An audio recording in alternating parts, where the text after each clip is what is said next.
Hello बच्चों, sky learning में आपका फिर से स्वागत है। तो बच्चों, आज हम करेंगे ग्रेविटेशन का अगला लेक्चर, जिसमें कि हम स्टार्ट करेंगे क्वेश्चन नंबर 21 से और 21, 22, 23। आज के वीडियो में ये तीन क्वेश्चन डिस्कस करेंगे और इसका जो कॉन्सेप्ट है वो मैं इसके पिछले लेक्चर में समझा चुका हूं, जो कि हमारा variation in G due to height के ऊपर था। तो ये क्वेश्चन बच्चों 2023 जेई के हमारे जो प्रीवियस ईयर क्वेश्चंस हैं उनमें 2024 में, फिर 24 में और 23 में ये क्वेश्चन आए थे बच्चों। तो क्वेश्चन क्या थे बच्चों? 21 क्वेश्चन नंबर क्या है बच्चों? क्या कहता है? ये कहते हैं कि एक सिंपल पेंडुलम है जो कि ऑसिलेशन कर रहा है। जब हम उसको रखते हैं आर हाइट पे above the surface of earth, has time period T1 is equals to 4 second. फिर कहता है कि T2 time period would be its time period, it is brought to a point which is at a height 2r from the surface of earth। Statement क्या कहती है, इसको diagrammatically समझते हैं बच्चों। सॉल्यूशन, आंसर नंबर 21 क्या कहता है बच्चों? सबसे पहले हम एक पेंडुलम लेंगे। ये पेंडुलम है बच्चों और ये कहां पे पड़ा है? अकॉर्डिंग टू स्टेटमेंट ये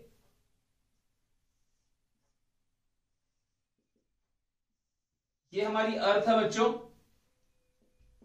अर्थ से इसकी हाइट है r, मतलब r। वहां पे इसका टाइम पीरियड है 4 सेकंड। 4 सेकंड, क्लियर है? फिर कहता है कि आप इसको लेके जाओ कहां पे? 2r हाइट पे। केस 1 है ये बच्चों, केस 1। केस 2, पहले मैं तुम्हें क्वेश्चन को डायग्रामेटिकली बता रहा हूं कि करना क्या है। आप क्या करेंगे?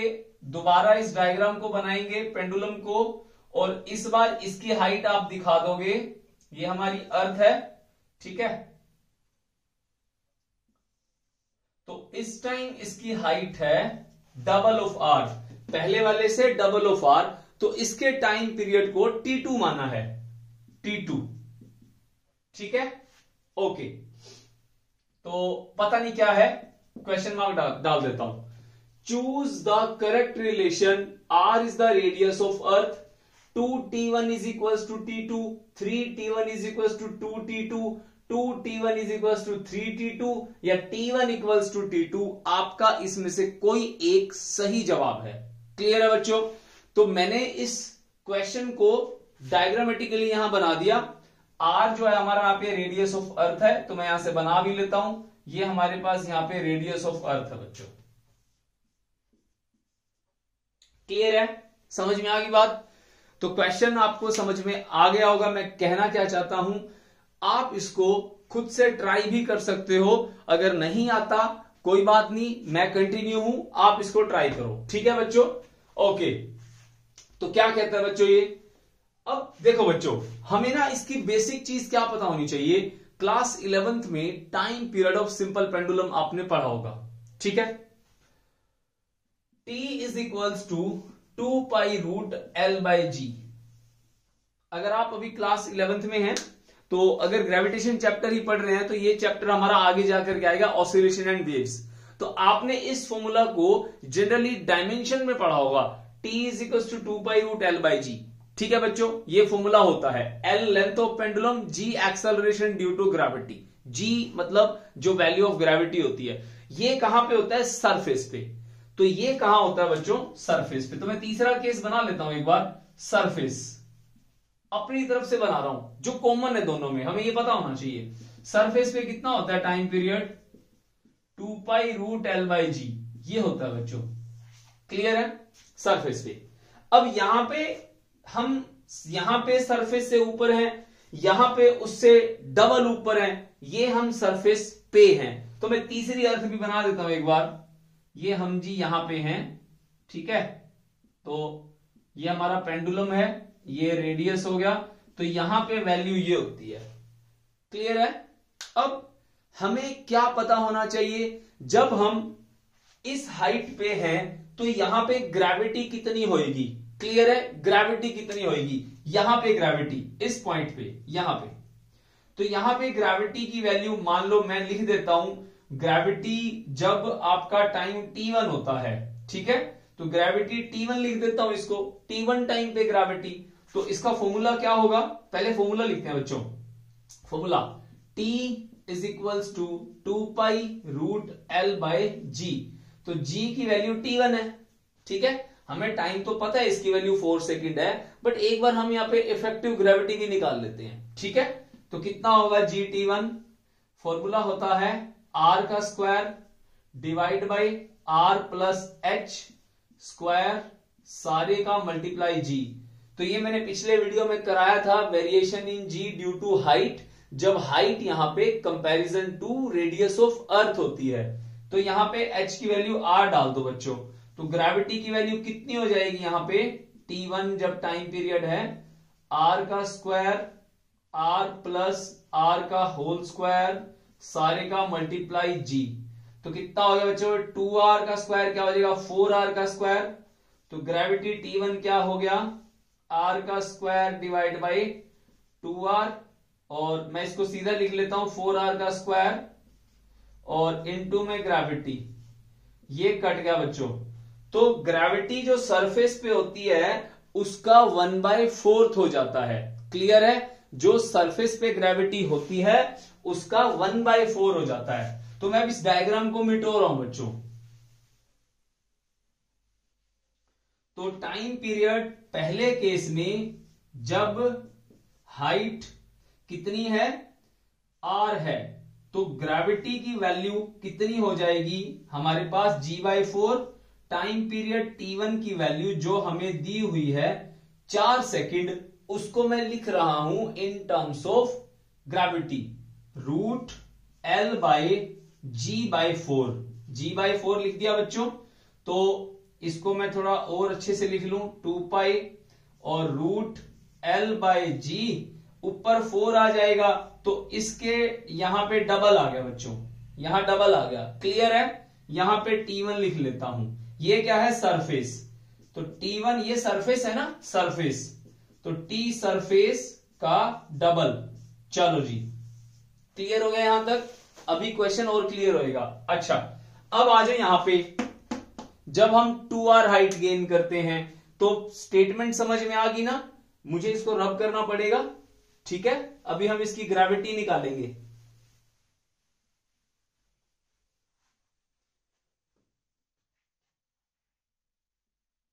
तो बच्चों ग्रेविटी, केस 2 की ग्रेविटी, ग्रेविटी T2 क्या हो जाएगा बच्चों? r का square divide by r plus कितना हो जाएगा? 2r है ना, h की जगह 2r का स्क्वायर सारे का मल्टीप्लाई ग्रेविटी, ये कौन सी होती है? सरफेस की। GT2 is equals to r का स्क्वायर 3r का स्क्वायर मल्टीप्लाई ग्रेविटी। तो GT2 कितना आ जाएगा? मतलब ग्रेविटी T2 के लिए r स्क्वायर से r स्क्वायर कटेगा तो g/9 आ जाएगा बच्चों। अब टाइम पीरियड कितना? T2 2 pi root l by G T2, ये फॉर्मूला होएगा ना, नई ग्रेविटी पुट करूंगा मैं यहां पे, कितनी है? g/9। तो T2 कितना हो गया? 2 pi root l bye g/9, मतलब 9 ऊपर आ गया, 9 रूट से बाहर आएगा तो 2 पाई रूट l बाय जी का 3 मल्टीप्लाई। तो T2 की वैल्यू कितनी आ गई बच्चों? 3 time of surface gravity, 3 time of surface gravity. Clear है? अब आप क्या करो, इस इक्वेशन को अगर मैं इसको इक्वेशन बनाना चाहूं तो दोनों में टीएस कॉमन है, एक की टीएस की वैल्यू निकाल के यहां पुट कर दो। तो यहां से टीएस की वैल्यू क्या आएगी?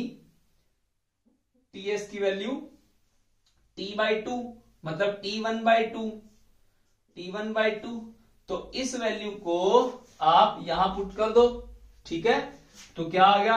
T2 इक्वल टू, यहां आ जाएगा ये अपॉन में, इसको नीचे लिख लो 3, टीएस की वैल्यू कितनी है T1/2, T1/2 क्रॉस मल्टीप्लाई कर दो, 2 ऊपर आ जाएगा 3 उधर आ जाएगा, तो क्या बन गया बच्चों 2T2 is equals to 3T1, 2T2 is equals to 3T1। समझ में आया बच्चों? तो 2T2 is equals to 3T1। समझ में आ गया बच्चों? क्लियर हुआ? T1/2, T1/2 बिल्कुल सही, 9R।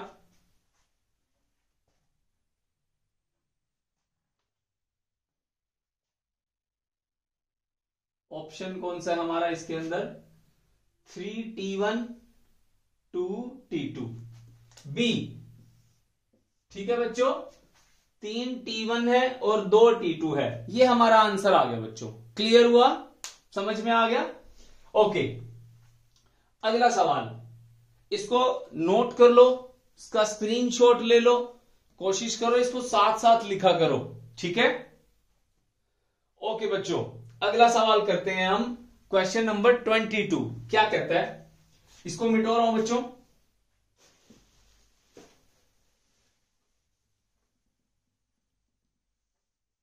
Answer number 22।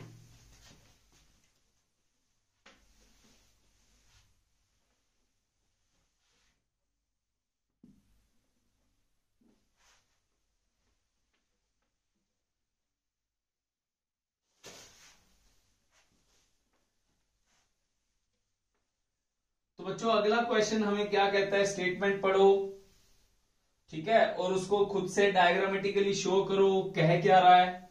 पिक्चर बनाना बहुत जरूरी है, ठीक है? इमेजिन करो ऐसे ऐसे हो रहा है यहां पे।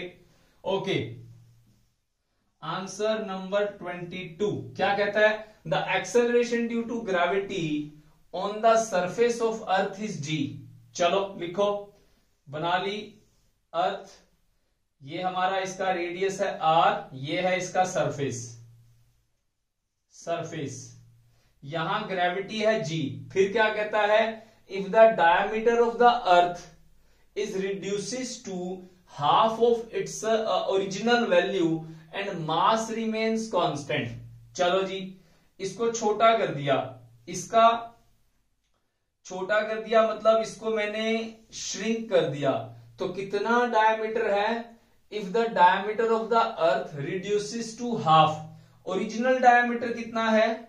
ओरिजिनल डायमीटर, रेडियस आर है तो डायमीटर कितना हो गया? 2R हो गया, रिड्यूसेस टू हाफ। अब ये वाला डायमीटर कितना हो जाएगा? ये वाला डायमीटर आपका हो जाएगा R, मतलब 2R का आधा।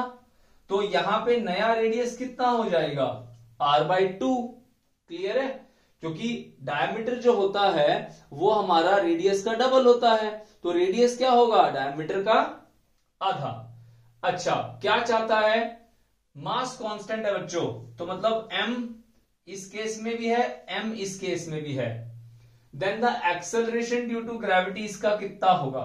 तो ग्रेविटी नया मतलब new, gravity after the reduction, ठीक है, उस ऑफ साइज कितना होगा? ये हमारे पास ऑप्शंस हैं, इसमें से सेलेक्ट करना है। चलो बच्चों शुरू करते हैं। अब ग्रेविटी का फॉर्मूला क्या होता है? ठीक है, क्लास 9th में भी आपने पढ़ा होगा, G is equals to GM/R²। As we know G equals to GM/R²। ये हमें पता है, जब अर्थ का रेडियस R है, मास M है, तो ये होता है। तो ये हमारा कर देते हैं यहां के लिए, ठीक है। ओरिजिनल मतलब ओल्ड मतलब इसका साइज घटाने से पहले पुराना, अब साइज घटा दिया। केस 1 है ये, अब केस 2। केस 2 के अंदर ग्रेविटी कितना होगा हमारे पास? न्यू, GM/, रेडियस कितना है बच्चों? Radius R new, mass same है ना, तो R न्यू पुट कर दो, R न्यू का स्क्वायर, फॉर्मूला तो सेम ही रहेगा।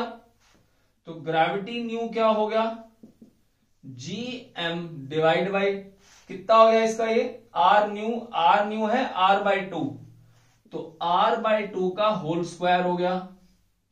तो जी न्यू कितना हो गया, ये हो गया बच्चों gm डिवाइड बाई r का स्क्वायर, सारे का मल्टीप्लाई 4 हो गया। ये कौन सा है, जब ओल्ड था मतलब श्रिंक करने से पहले, तो कितना हो गया ये g new is equals to g4, तो मतलब 4g, ठीक है, 4 टाइम्स ऑफ ग्रेविटी, ठीक है।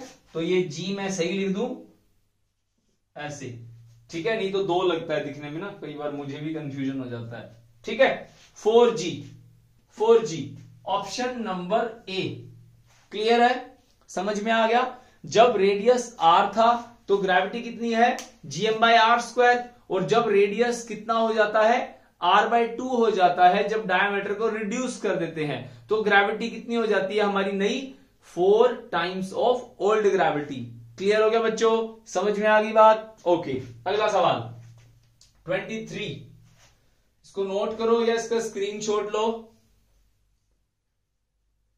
चलते हैं बच्चों अगले सवाल पे।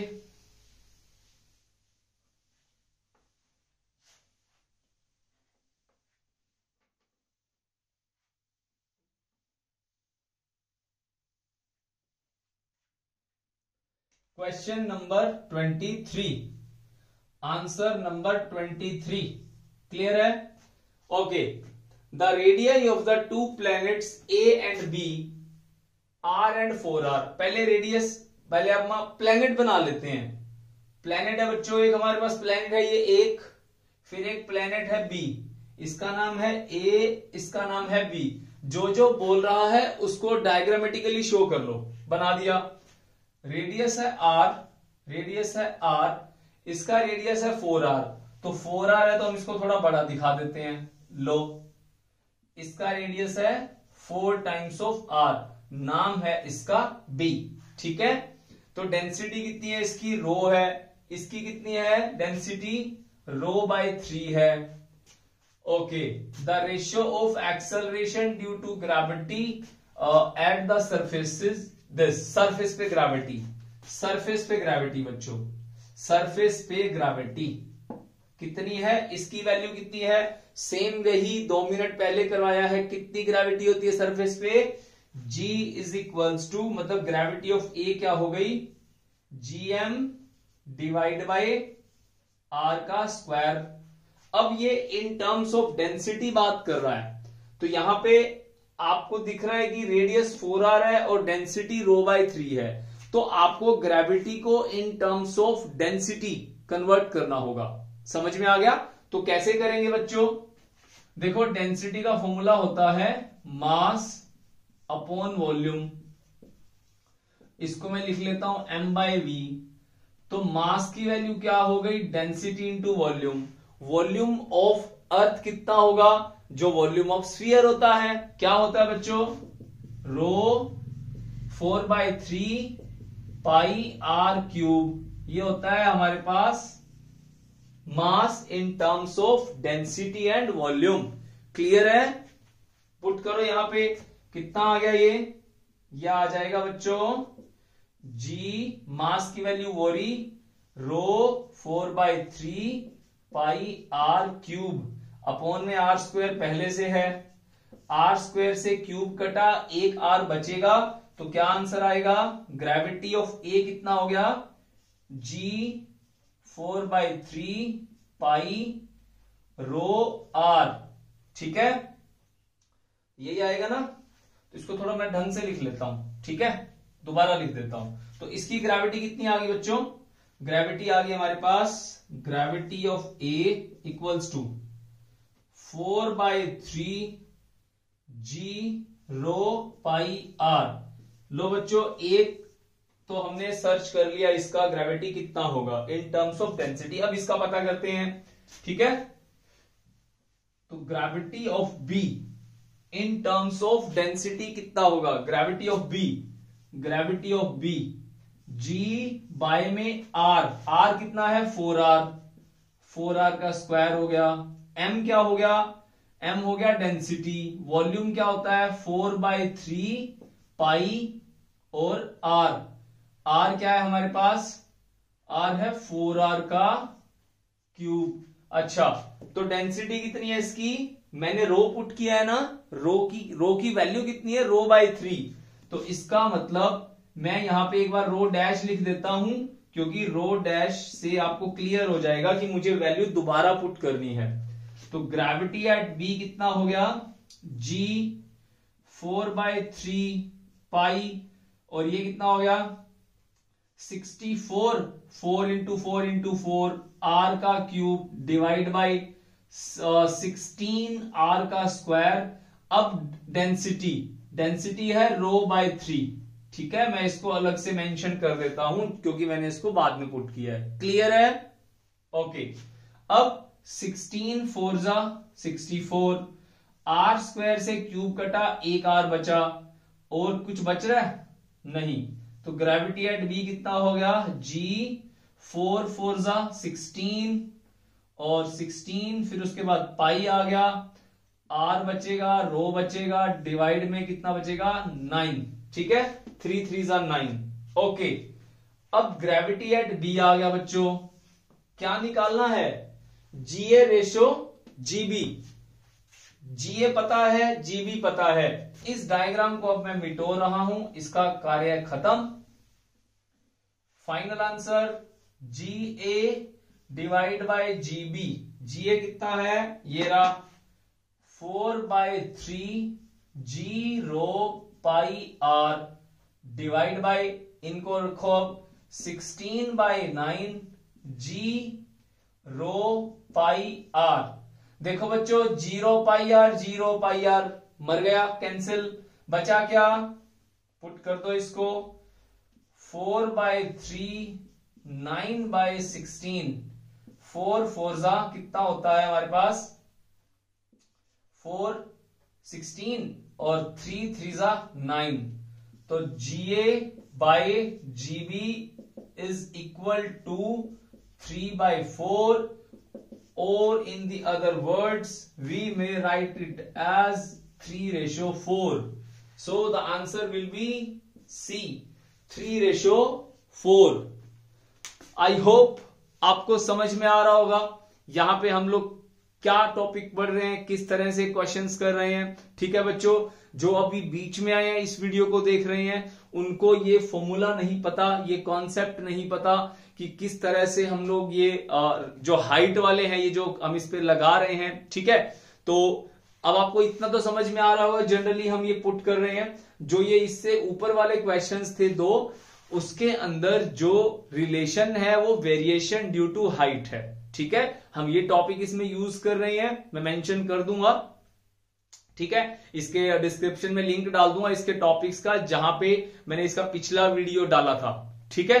तब तक के लिए अब मिलते हैं बच्चों, बाय बाय। मिलते हैं अगले वीडियो के अंदर नए क्वेश्चंस के साथ, नए कॉन्सेप्ट के साथ। Bye bye, take care.